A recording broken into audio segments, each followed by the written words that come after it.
All right, in this lesson, I'm going to be introducing you to several aspects of the fourth industrial revolution, what you might expect, the rate of change that's expected with this in particular economic transformation, and then the skills that are needed to thrive in the future.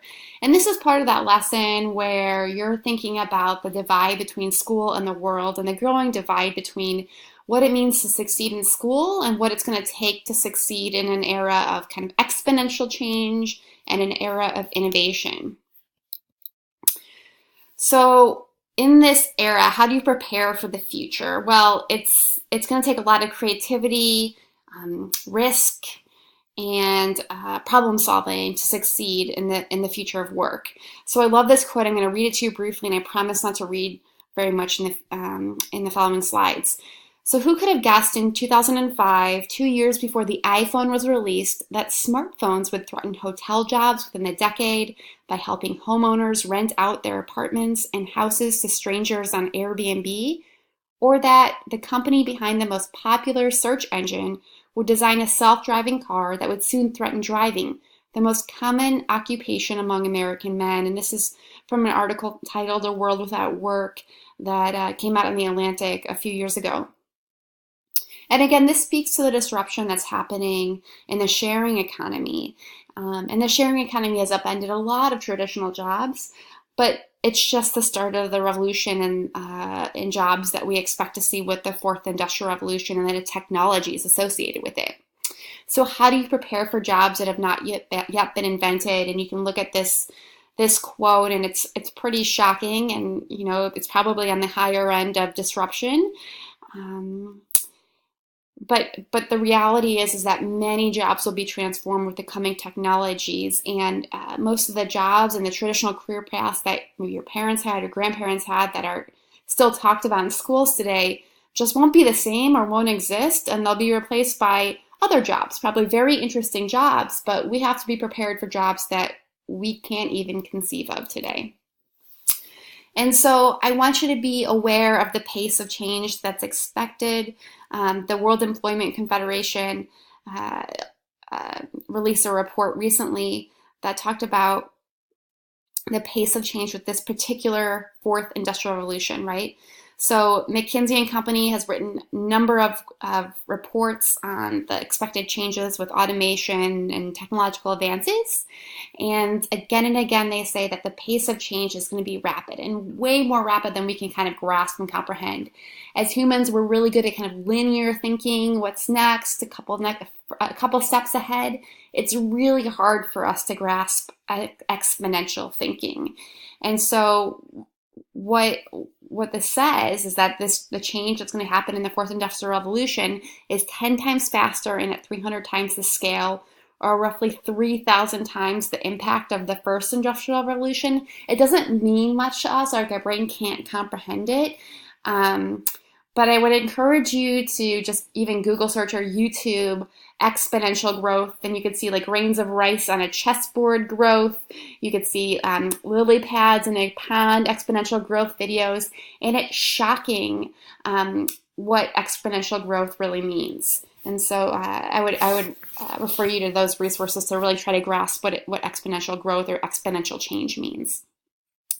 The technology that's going to be leading to exponential change in employment and the skills needed to succeed in the future is already impacting businesses today, according to this chart provided by the World Economic Forum, one of the leaders in understanding and trying to analyze the impact of the fourth industrial revolution.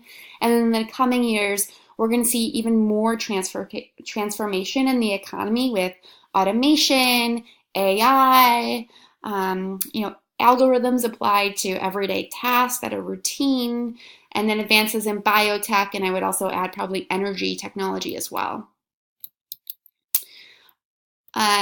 We've done this before, so I want you to have some solace here that the shifts that are happening in this economy that are making the industrial model of education so kind of misaligned with this era of innovation,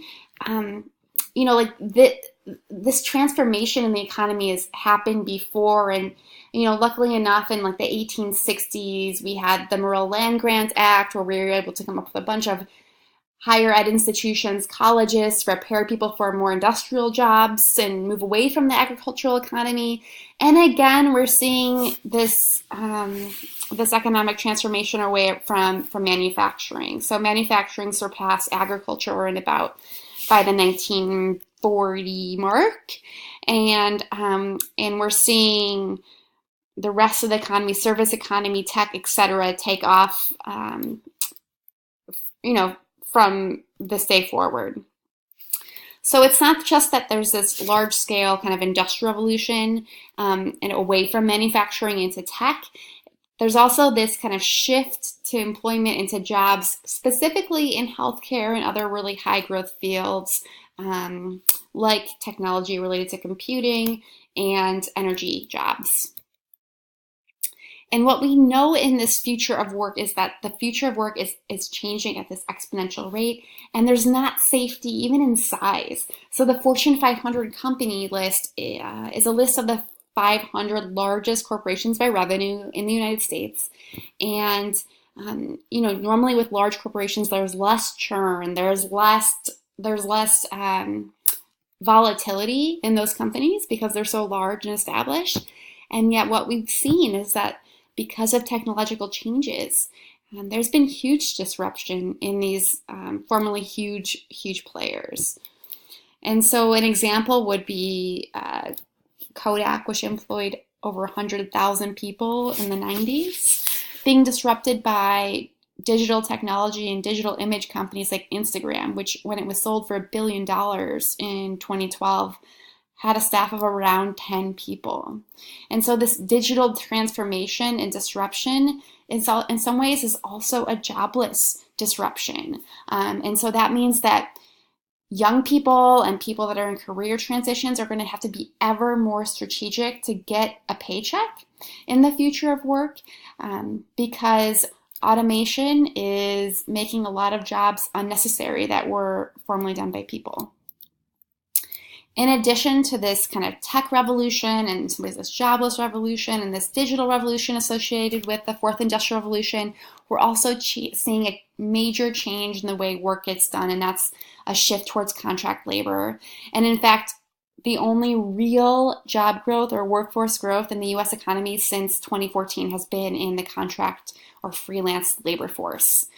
Again, the future of work is freelance. It's expected that 50% of the labor force will be employed in a freelance capacity in some way, shape, or form around 2020, which is not too far away. It's important to be really strategic about what you choose to do in the future, and I think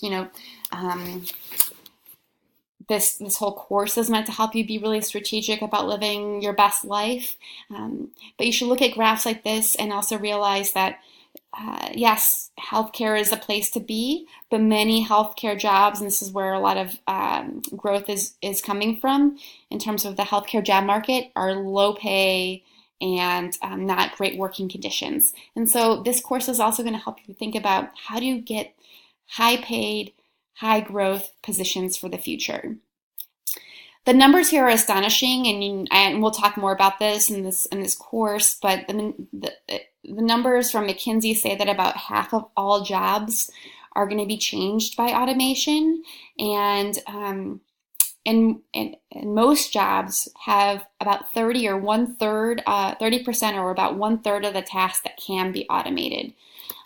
People that have higher educations and higher education requirements for their jobs, more skilled employment, lawyers, doctors, teachers, etc., their jobs are less subject to automation, will experience less change in the fourth industrial revolution, and those jobs that are, low skill are most disposable and likely to change pretty significantly.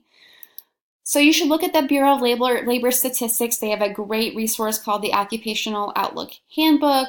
They also have these great reports and charts and graphs on employment changes by industry and the highest growth fields. And I would encourage you to check out not only the employment growth that's expected in the future that's associated with kind of the fourth industrial revolution and also demographic changes, but also the median wages, because you'll want to choose a field that's high growth and high wage. Here are again some safe jobs based on the skill sets that are required, and some not so safe jobs that are really subject to automation in the future. And again, I want to talk to you about the skills that you're going to need to succeed in the future. And these skills are very different than the skills that are assessed in the classroom. So communication skills, analytical skills, data analysis skills. Unfortunately, the grades and the high achievement mentality that led to good grades were in some ways really measuring behavior, compliance with rules, ability to meet other people's expectations. But the skills of the future are these essential skills that revolve around communication, novel problem solving, and collaboration that in some ways aren't that well measured by grades.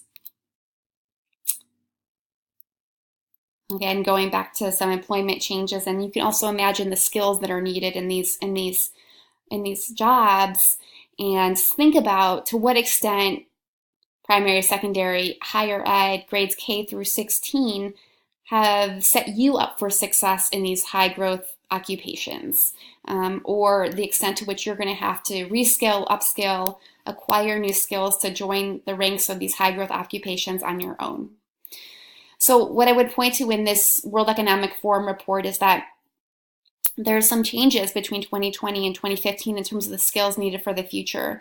Note that critical thinking has gone up the list, but that we also have kind of a couple newcomers to the list. Emotional intelligence makes an appearance as an essential skill in 2020, something that robots can't do, or AI hasn't figured out yet, technology can't replace yet, and also cognitive flexibility, so kind of the ability to code switch, the ability to solve really novel and challenging problems, and to think about systems and cause and effect relationships in really complex analytical ways.